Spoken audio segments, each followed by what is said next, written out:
California state law requires all people who have contact with children at their jobs to report any known or suspected child abuse. If you work with children, you are a mandated reporter. Here are 10 things you need to know. Number 1. You are a mandatory reporter. Your job puts you in the best position to keep children safe because you have eyes and ears where potential abuse can occur. Reporting is mandatory, and the failure to report creates liability for your employer and yourself. Number 2. What to report. If you reasonably suspect any of the following, report it. Physical or emotional abuse, neglect, sexual activity between a minor and adult, unjustified punishment, unlawful corporal punishment, willful cruelty.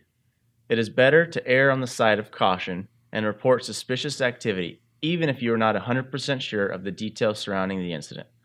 Allow the agency to investigate and make a final conclusion. Number 3. Abuse must be reported right away. The key to reporting is to report abuse as soon as you possibly can. Reporting can be done by phone to Child Protective Services or local police as well as by fax or email within 36 hours. Reporting abuse to your supervisor or the school police does not satisfy your obligation to report. Number 4. Know where to find the report. The Suspected Child Abuse Report is Form 8572. It can be found on Keenan's Abuse Prevention Center or Child Protective Services website. You'll need to provide your name, the child's name, and information such as his or her school and grade level if applicable. You will also need to provide names of involved parties as well as a description of the situation, the what, where, when, why concerning the abuse. It is important that you keep good records of the date, time, and to whom you spoke with when filing. Number 5. Know with whom you may share the report. The report can only be given to the agency you reported to or to designated personnel such as superintendents or the Human Resources Administrator. Giving the report to others without consulting legal counsel can compromise your immunity. Number 6. You are safe from liability. Your identity will be kept confidential unless the case is criminally prosecuted.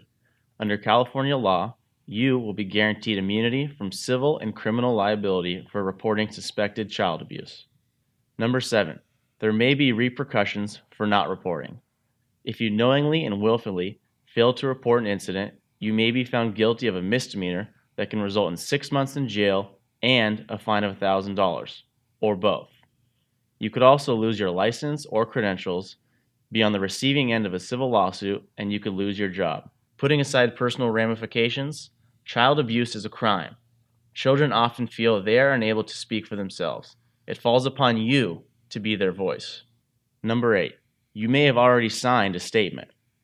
New hires at many jobs that have contact with children have signed a statement acknowledging familiarity with mandatory reporting requirements. This signed document may be in your personnel file. Number 9. Protect yourself. When working with children, you want to avoid any situations that could be misconstrued and lead to false allegations. Avoid child contact that involves hugging, touching, or grabbing. When meeting with the child, keep doors open. Pay attention to the arrangement of the room. Make sure all areas are open and visible. Number 10. Familiarize yourself with abuse reporting resources. The California Department of Social Services website, Child Abuse and Neglect Report Act, and the California Child Abuse and Neglect Reporting Law. While child abuse might never completely go away, the more it is reported, the less it will happen. Please do your part to protect children in harm's way and report abuse to the proper authorities.